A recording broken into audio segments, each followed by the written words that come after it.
ناظرین، یہ کوئی 3000 سال قبل کی بات ہے کہ مصر و فلسطین کے درمیان بحیرہ روم پر عمالقہ آباد تھے۔ یہ بڑی بہادر اور جنگجو قوم تھی۔ تاریخ میں لکھا ہے کہ اس قوم میں بہت ظالم اور جابر حکمران گزرا ہے جس کا نام جالوت تھا۔ اسی نے قوم یہود کو دعوت مبازرت دی۔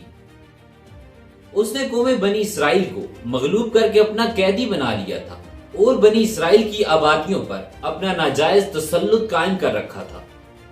وہ بادشاہ جسمانی طور پر بہت طاقتور بادشاہ تھا جس کو دیکھ کر 80,000 کا لشکر سہم گیا۔ وہ قداور سپاہی جس کا سامنا کرنے کی ہمت بڑے بڑے سورماؤں میں نہیں تھی، لیکن ایک غریب چرواہے نے ایک وار میں اس دیو کامد انسان کا قتل کیسے کیا؟ وہ چرواہا کون تھا اور اس دیو کامد شخص کا خاتمہ کیسے ہوا؟ آئیے جانتے ہیں ہماری اس ویڈیو میں، لیکن ویڈیو میں آگے بڑھنے سے پہلے آپ سے گزارش ہے کہ اگر آپ نے چینل سبسکرائب نہیں کیا تو سبسکرائب کر دیں۔ ناظرین، حضرت موسیٰ علیہ السلام کے انتقال کے بعد ان کے خادم خاص یوشع بن نون کو یہ حکم ملا کہ قوم بنی اسرائیل کو ساتھ لے جا کر قوم عمالقہ پر حملہ کرو اور اپنے آباء و اجداد کی ارض پاک کو آزاد کرواؤ۔ چنانچہ اللہ پاک کے حکم سے حضرت یوشع علیہ السلام نے بنی اسرائیل کے 12 قبیلوں کے 6 لاکھ افراد کو اپنے ساتھ لیا اور قوم عمالقہ سے جہاد کے لیے نکل پڑے۔ طویل اور سخت ترین جنگ کے بعد اللہ پاک نے آپ کو فتح نصیب فرمائی۔ وقت گزرتا رہا اور 4 صدی عیسوی میں جالوت نے بنی اسرائیل پر حملہ کر دیا۔ قرآن مجید میں جالوت کا ذکر تفصیل کے ساتھ بیان کیا گیا ہے، جبکہ بائبل میں اس کو گولیت کے نام سے پکارا گیا ہے۔ جالوت کے بارے میں جاننے سے قبل ہمیں اس بات کا پتہ ہونا چاہیے کہ بنی اسرائیل کے حالات حضرت موسیٰ علیہ السلام کے انتقال کے بعد کیسے تھے۔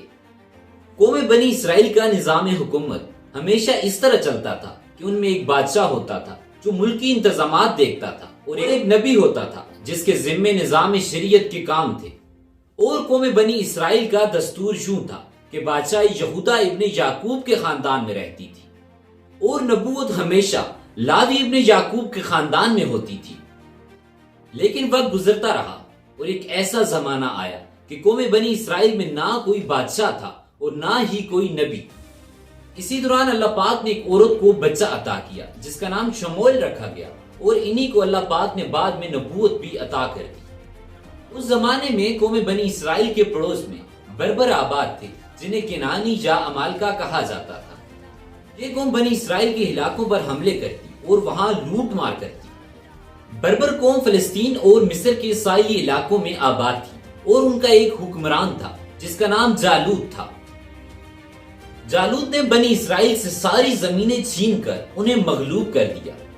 بڑے بڑے سرداروں اور صالحین کو قید کر کے ان سے خراج وصول کرنے لگا، جہاں تک کہ قوم عمالقہ نے بنی اسرائیل سے تابوت سکینہ بھی چھین لیا جو یہودیوں کے ہاں بڑا بابرکت تھا۔ اب قوم بنی اسرائیل نے حضرت شموئیل علیہ السلام سے یہ درخواست کی، چونکہ اس وقت ان کا کوئی بادشاہ نہیں تھا۔ اس قوم نے حضرت شموئیل علیہ السلام سے یہ درخواست کی کہ آپ ایک شخص کو ہمارا بادشاہ منتخب کر دیجئے۔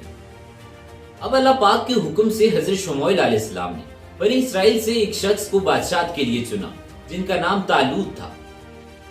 یہ بنی اسرائیل میں بہت طاقتور اور عالم انسان تھے، لیکن مسئلہ یہ تھا کہ وہ بہت غریب اور مفلس تھے۔ حضرت طالوت چمڑا پکا کر یا بکریاں چرا کر اپنی زندگی بسر کیا کرتے تھے۔ اس پر قوم بنی اسرائیل نے یہ اعتراض کیا کہ طالوت شاہی خاندان سے نہیں ہے، اس لیے یہ ہمارا بادشاہ کیسے ہو سکتا ہے؟ اس سے زیادہ تو بادشاہ کے حقدار ہم لوگ ہیں چونکہ ہم شاہی خاندان سے تعلق رکھتے ہیں۔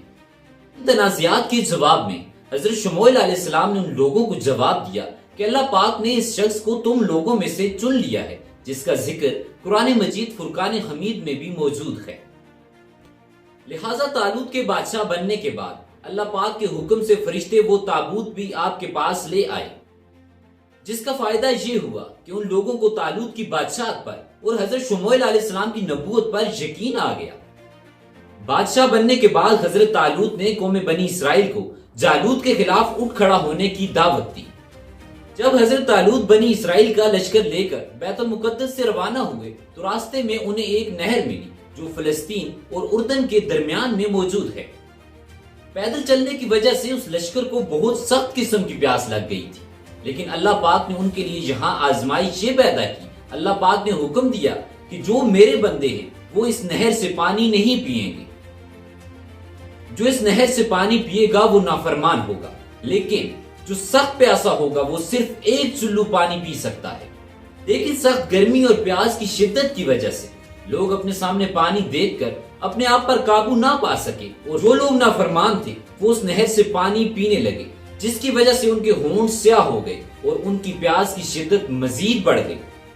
جن لوگوں نے اللہ پاک کے منع کرنے کے باوجود اس نہر سے پانی پیا تھا، انہوں نے قوم عمالقہ سے جنگ کی ہمت کھو دی، تو جو لوگ فرما بردار تھے انہوں نے صرف ایک چلو پانی پیا تھا جو ان کے لیے کافی تھا۔ روایات کے مطابق طالوت کے لشکر کی تعداد 80,000 تھی، اور ان میں سے صرف 313 لوگ ایسے تھے جنہوں نے صرف ایک چلو پانی پیا تھا۔ قوم بنی اسرائیل نے ایلا کی وادی میں خیمے گاڑے اور دونوں فوجیں آمنے سامنے تھی۔ تھوڑی دیر کے بعد جالوت بادشاہ جو نہایت طاقتور اور قدآور تھا میدان میں اترا۔ جالوت ایک پہلوان تھا جس کا قد 6 ہاتھ بڑا تھا، اور وہ پیتل کی زرہ پہنتا تھا جس کا وزن 5000 مسکال تھا۔ اس کے ہاتھ میں ایک بالا تھا جس کا وزن 600 مسکال تھا۔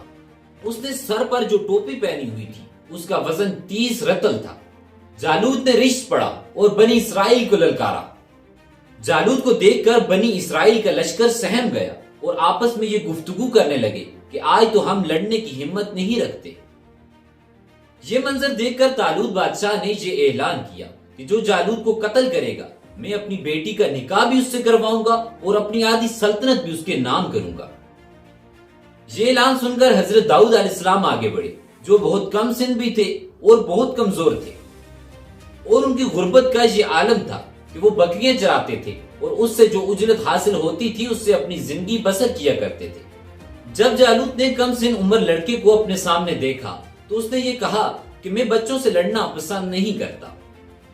جواب میں حضرت داؤد علیہ السلام نے یہ فرمایا کہ یہ میں پسند کرتا ہوں کہ میں تم سے لڑوں اور تمہیں قتل کروں۔